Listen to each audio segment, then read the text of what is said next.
Norway is one of the richest and most stable countries in Europe, but its relationship with the European Union is strangely complicated. Norway is not an EU member, yet it still follows a large part of EU rules and regulations. It strongly defends its independence and sovereignty, but at the same time, it quietly accepts decisions made in Brussels that shape its economy, trade, and even parts of its domestic policy.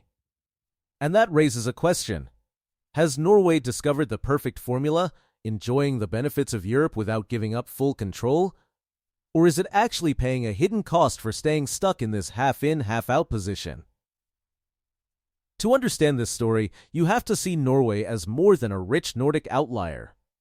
You have to see it as a small country living next to one of the world's biggest economic blocs. And when the neighbor is that large, every decision, every treaty, every concession, every compromise becomes a negotiation of power, not just policy. Norway's strategy begins with what it gained. Through the European Economic Area, Norway enjoys nearly full access to the EU single market. Goods flow in and out with minimal friction. Rules align. Doors stay open. Over 70% of Norway's exports go to the EU, especially energy and seafood, industries that would suffer instantly without smooth market access. Nearly 80% of Norway's natural gas exports flow to the EU, making it the EU's second largest gas supplier after Russia before 2022, and largest after Russia's collapse in EU markets. Over 60% of Norway's imports come from the EU, showing the reliance runs both ways. It's no exaggeration to say that the EEA is one of the quiet engines of Norway's economic stability.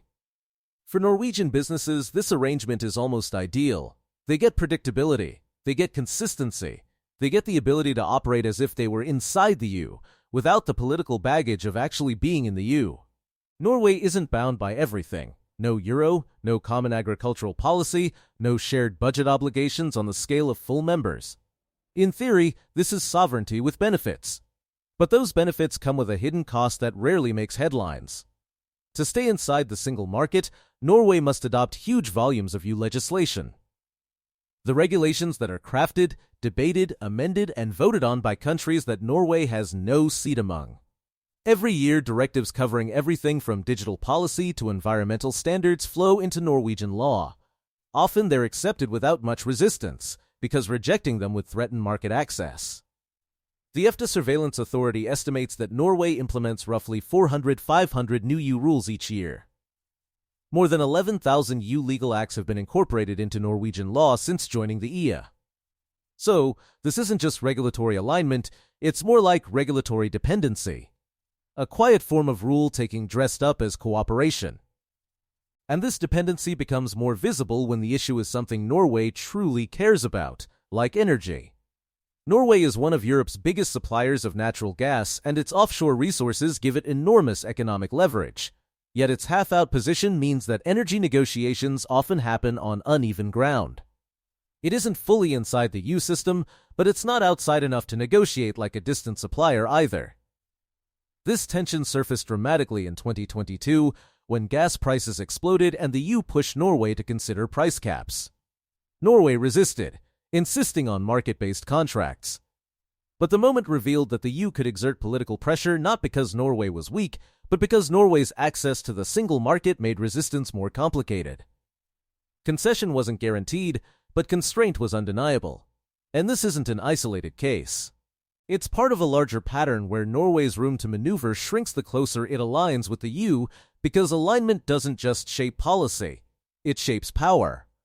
And Norway's position, always close, never inside, means it absorbs the outcomes of EU debates without ever influencing their starting point. Environmental rules that reshape Norway's fisheries. Digital regulations that change how Norwegian companies operate. Competition laws that determine how its industries interact with European giants. Each new directive arrives as a finished product. Norway can comment, negotiate at the margins, delay implementation, but in the end, it adopts rules made elsewhere because the alternative is losing the economic access it relies on. Norway adopts around 70–75% of all EU legislation related to the single market, despite not having a vote. This creates an unusual paradox for a country proud of its independence. Norway protects its political sovereignty, but the practical sovereignty, the ability to make rules that reflect its own priorities becomes narrower over time. And when you zoom out, this isn't the story of a rebellious outsider. It's the story of a small state trying to manage life next to a superpower. Yet this half-in, half-out strategy persists for a reason. Norway doesn't simply want market access, it wants to avoid being absorbed politically. Full membership would mean joining not just the single market, but the political architecture that comes with it. Norway would gain influence, yes, but it would also lose the distinctiveness that comes from standing outside. For decades, Norwegians have voted, twice, against EU membership not because they reject Europe, but because they fear becoming a small voice inside a giant structure.